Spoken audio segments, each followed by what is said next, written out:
Digitalis. A group of medicines extracted from foxglove plants are called digitalin. The use of D. purpurea extract containing cardiac glycosides for the treatment of heart conditions was first described in the English-speaking medical literature by William Withering in 1785, which is considered the beginning of modern therapeutics. It is used to increase cardiac contractility. It is a positive inotrope and as an antiarrhythmic agent to control the heart rate, particularly in the irregular, and often fast, atrial fibrillation. Digitalis is hence often prescribed for patients in atrial fibrillation, especially if they have been diagnosed with congestive heart failure. Digoxin was approved for heart failure in 1998 under current regulations by the Food and Drug Administration on the basis of prospective, randomized study and clinical trials.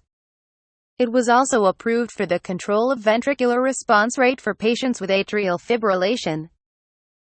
American College of Cardiology, American Heart Association guidelines recommend digoxin for symptomatic chronic heart failure for patients with reduced systolic function, preservation of systolic function, and/or rate control for atrial fibrillation with a rapid ventricular response.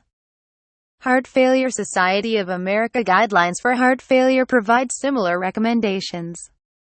Despite its relatively recent approval by the Food and Drug Administration and the guideline recommendations, the therapeutic use of digoxin is declining in patients with heart failure, likely the result of several factors. Safety concerns regarding a proposed link between digoxin therapy and increased mortality in women may be contributing to the decline in therapeutic use of digoxin.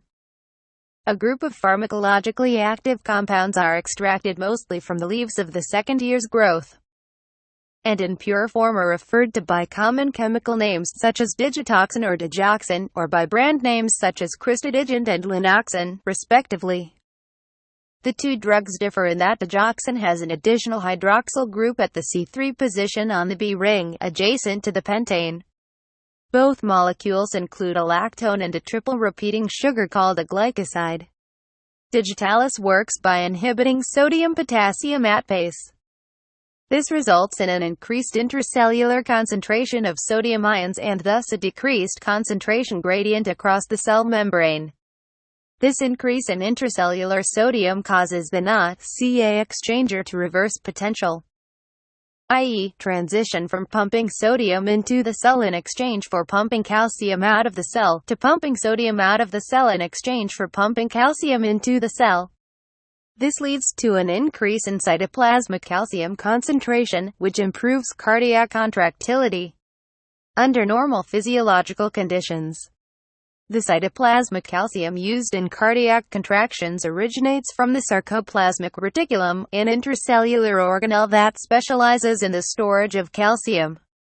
Human newborns, some animals, and patients with chronic heart failure lack well-developed and fully functioning sarcoplasmic reticula and must rely on the Na-Ca exchanger to provide all or a majority of the cytoplasmic calcium required for cardiac contraction.